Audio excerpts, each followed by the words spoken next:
Buenas noches a todos. Esta oportunidad, con la asistencia de Antonio Saravia, vamos a presentar opciones de política para la reactivación económica. ¿Qué debería hacerse? Adelante, por favor, Antonio. Bueno, muchísimas gracias. Bueno, para la gente que no me conoce, yo vivo en Estados Unidos desde muchísimo tiempo. Soy profesor de economía en Mercer University, que es una universidad privada chiquitita aquí en el estado de Georgia, en el sur. Tengo un PhD en economía de Arizona State University y un Master's de Georgetown University, pero mi pregrado, mi licenciatura es de la Universidad Católica. Muy metido en la realidad boliviana, escribo columnas, como ustedes saben, en diferentes periódicos. Todo esto empezó, yo vi el video, porque Comunidad Ciudadana hizo un video, me parece el 19 de agosto, donde presentaban esta propuesta económica, y yo al ver el video presentado el diputado Roca decía, por fin tenemos una oposición, porque el diputado Roca empezaba criticando los dos males que él veía en el problema, en el gobierno del MAS, y esos dos males coinciden exactamente con lo que a mí me parece son los dos males. Y esos dos son el estatismo y el excesivo gasto. Entonces, empezaba muy bien la introducción de la presentación. Yo dije, por aquí tenemos que ir, esto puede ser interesante. Pero ya después, a medida que transcurría la presentación y se hacían el detalle de los diferentes puntos y propuestas, me quedé con un sabor a poco, me quedé con un sabor amargo, la verdad. Después me hice del documento, lo leí con más tranquilidad y me pareció que Comunidad Ciudadana había perdido una gran oportunidad para mostrarle al país que de verdad había una oposición que de verdad se piensa distinto al MAS. Y déjenme explicar a qué me refiero con esto, ¿no? El estatismo es el problema, el excesivo gasto es el problema. Entonces, lo que para mí un partido de oposición debería hacer es decir, bueno, si el estatismo y el gasto, es decir, en el espectrum ideológico, el MAS está hacia la izquierda, no será Cuba, no sé, pero está hacia la izquierda en el sentido de que tenemos estatismo, tenemos excesivo gasto, tenemos una influencia muy grande del Estado en la economía. El individuo tiene menos responsabilidad en el desarrollo, el Estado es el que sigue siendo determinando cómo se debe desarrollar la economía. Bueno, pues si ese es el diagnóstico, para mí la respuesta hubiera sido, pues tenemos que movernos hacia la derecha. Tenemos que movernos hacia la derecha, tenemos que dejar que sea el individuo el que determine cómo se desarrolla, ¿no? Y eso yo no lo encuentro en la propuesta de Comunidad Ciudadana. Comunidad Ciudadana, y no creo ningún partido de la oposición, dice explícitamente nosotros somos oposición porque nos queremos mover a la derecha, porque no queremos estar en la izquierda con el MAS, no queremos repetir el asunto del estatismo y el excesivo gasto, queremos movernos hacia la derecha. Nadie lo dice. No sé si no es rentable políticamente decirlo, o definitivamente no lo quieren decir y se quieren quedar en la izquierda y lo único que quieren hacer es cambiar el director técnico, ¿no? Es decir, están los malos muchachos ahora haciendo el estatismo, pero si nosotros ponemos nuestros buenos muchachos, nosotros vamos a hacer un mejor estatismo. Entonces, por eso me queda un sabor a poco. Déjenme darles un ejemplo, podemos ir propuesta por propuesta, como lo he hecho en mi artículo y como ha respondido el diputado, pero hay un ejemplo clarísimo, ¿no? Por ejemplo, Comunidad Ciudadana plantea una ley de reactivación económica, que la llamaron así, que establece un fondo de garantías con plata del Estado, es decir, con nuestros impuestos, para garantizar los créditos que tome el sector productivo en la banca. Es decir, una empresa tiene un proyecto, tiene una idea, va a la banca a prestarse plata, no tiene garante, pues el Estado va a ser el garante, es decir, todos nosotros con nuestra plata va a ser el garante para que el banco le preste la plata, ¿no? Esto de entrada para mí era, ¿cómo? Es decir, imagínense el riesgo moral que esto supone, ¿no? Es decir, una empresa puede decir, bueno, no me importa pensar muy bien la idea, porque total el garante es el Estado, y entonces puedo ir a prestarme plata aunque la idea no funcione, ¿no? Para mí esto es un problema, no solamente por el riesgo moral, pero otra vez porque el Estado sigue metido en la ecuación, es decir, el Estado sigue yendo ahí a tratar de solventar o garantizar este tipo de préstamos. Cuando el problema era el estatismo, entonces tendríamos que retirar al Estado de la ecuación. Es decir, el Estado no se tiene que meter en la decisión de dos privados, la banca y la empresa, ¿no? Entonces, eso yo lo pongo en mi artículo y el diputado Roca en su respuesta dice, bueno, lo que pasa es que esta garantía es necesaria Y además dice, ¿no? Que con Antonio Saravia coincidimos en que el mercado es un excelente asignador de recursos, pero sabemos que no, y lo pone no en mayúsculas, no promueve el desarrollo simplemente porque no es parte de su función utilitaria. Entonces ahí con esa respuesta yo me di cuenta que realmente no coincidimos. Es decir, que la oposición que hace Comunidad Ciudadana para mí no es verdaderamente una oposición, al menos en términos económicos, ¿no? Es decir, pensar que el mercado no promueve el desarrollo, entonces es negarse a sacar al Estado de la ecuación. Es seguir diciendo, bueno, si el mercado no promueve el desarrollo, entonces será el Estado el que tiene que promoverlo, ¿no? Y obviamente esto es falso. Si uno va a la evidencia empírica, uno tiene simplemente que ver el índice de libertad económica y la correlación del índice de libertad económica con índices de desarrollo, y uno se va a dar cuenta ahí que, por ejemplo, el ingreso anual de los pobres en los países con mayor libertad económica es casi 10 veces más alto que el ingreso anual de los pobres en países con menos libertad económica, ¿no? La esperanza de vida es 15 años más alta en los países con mayor libertad económica que en los países con menor libertad económica. La tasa de mortalidad infantil es 7 veces más baja en los países con mayor libertad económica que en los que no tienen libertad económica. Y así uno por uno. Es decir, no hay ningún índice de desarrollo en el cual los países con menos libertad económica le lleven ventaja a los países con mayor libertad económica. Entonces, el mercado sí promueve el desarrollo. Adam Smith lo dijo en su libro, La riqueza de las naciones, en 1776. Es decir, cada uno de nosotros busca su propio objetivo de vida, desarrollar su plan de vida egoístamente, es decir, pensamos en nosotros mismos, pero al hacer esto hay una mano invisible que genera estos esfuerzos individuales en el bienestar de la sociedad. Y como les acabo de mostrar con la evidencia empírica, donde más libertad económica, donde más se apuesta por el individuo, menos se apuesta por el Estado, pues entonces hay mejores resultados, ¿no? Otro ejemplo de la propuesta de Comunidad Ciudadana, este fideicomiso. Se propone un fideicomiso que en vez de que sea de 2.000 millones de bolivianos, sea de 3.000 millones de bolivianos, ¿no?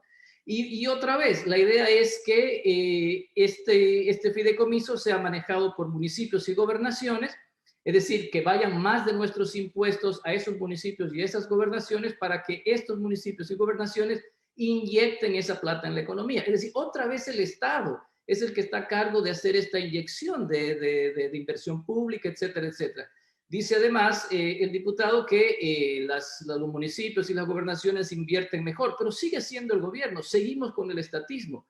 Cuando habría que decir, miren, bueno, está bien, paguemos las deudas que tenemos, pero se acabó. No más hacer que el Estado invierta, ningún nivel del Estado, que sea el individuo el que decida cómo va a invertir, en qué va a invertir. Dejemos que ellos se queden con su plata y ellos tomen esas decisiones, ¿no?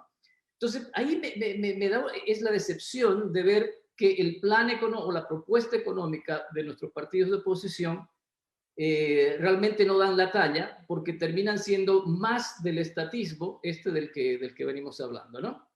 Y otro ejemplo, el traslado del impuesto a las transacciones a los departamentos. O sea, no proponen eliminar el impuesto a las transacciones, sino simplemente trasladarlo a otro nivel de gobierno.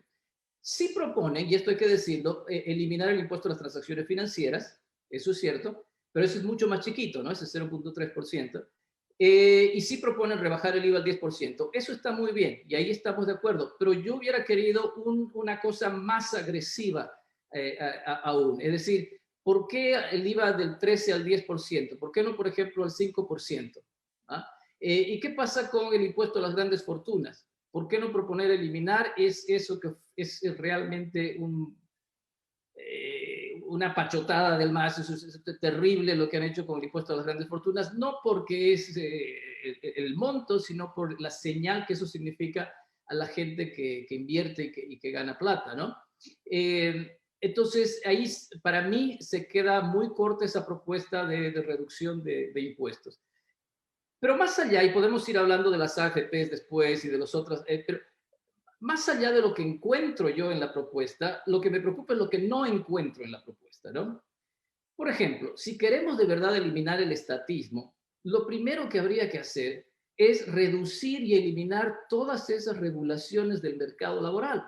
Si queremos que se cree empleo en el sector privado, lo primero que tenemos que hacer es eliminar el salario mínimo, eliminar el aguinaldo, eliminar el doble aguinaldo, eliminar los aportes laborales, que son el 17% del salario. Y tenemos esta regulación absurda en el país, que es la terminación justificada. Es decir, que una empresa tiene que justificar por qué está despidiendo a un trabajador. Bueno, es absurdo, porque lo único que uno debería decir, bueno, lo que pasa es que no me da los ingresos, tengo que despedir y recortar personal. No, ellos tienen que justificar por qué están despidiendo al trabajador. Entonces, todas estas leyes que ustedes le empiezan a leer y son las leyes de protección laboral, al final del día lo que hacen es desproteger al trabajador porque nadie quiere contratar, o al menos nadie quiere contratar en limpio, como se dice, ¿no? Porque nadie quiere contratar en blanco, todo el mundo quiere contratar en negro, en informal, para saltarse todas estas regulaciones. Entonces, si queremos eliminar la influencia del Estado, habría que empezar desregulando todo el mercado laboral. En la propuesta de Comunidad Ciudadana no tiene nada sobre inversión extranjera, ¿no? O sea, en el país no tenemos seguridad jurídica, pagar impuestos es una montaña rusa, es una pesadilla. Entonces, una propuesta de, bueno, escuche, nosotros sabemos que somos un desastre, pero vamos a crear una zona franca, por ejemplo. Vénganse acá y acá no les vamos a pedir nada, el país es un desastre, pero por lo menos vengan acá e inviertan, ¿no? No se habla de privatización. Y eso es terrible porque las empresas públicas que tenemos son un desastre. Habría que eliminar muchas de esas porque nadie las va a querer comprar. Pero las otras, que probablemente sí, habría que privatizarlas. Pero privatización se ha hecho una mala palabra en Bolivia, ¿no? Entonces probablemente no es políticamente rentable decir proponemos la privatización. Pero eso sí sería una propuesta seria si queremos salirnos del estatismo que nos ha llevado desde la revolución del 52, ¿no?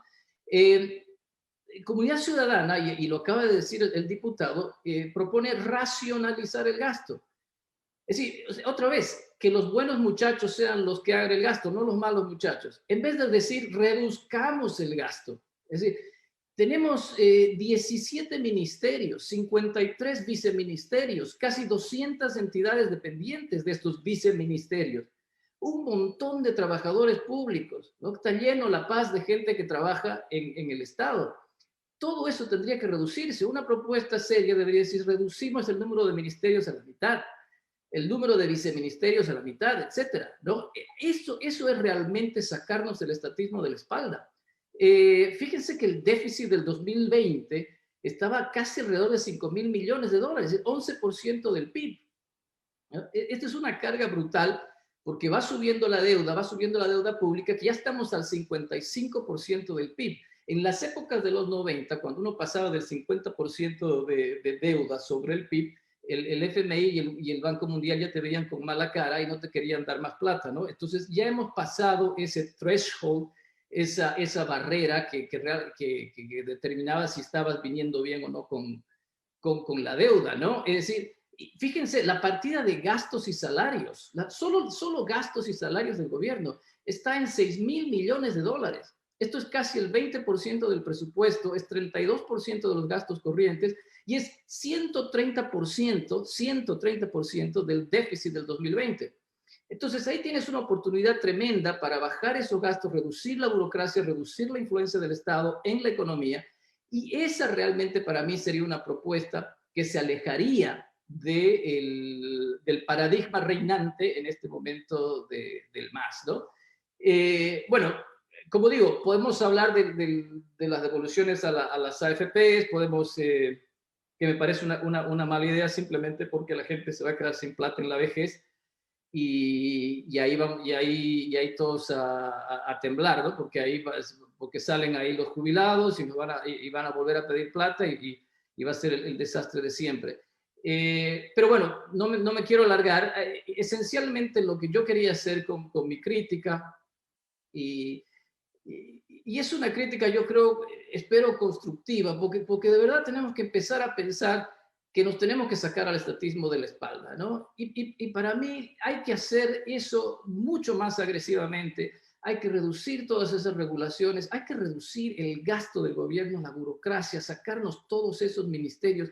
Hay un ministerio, se llama de Culturas, Descolonización y Despatriarcalización de Bolivia.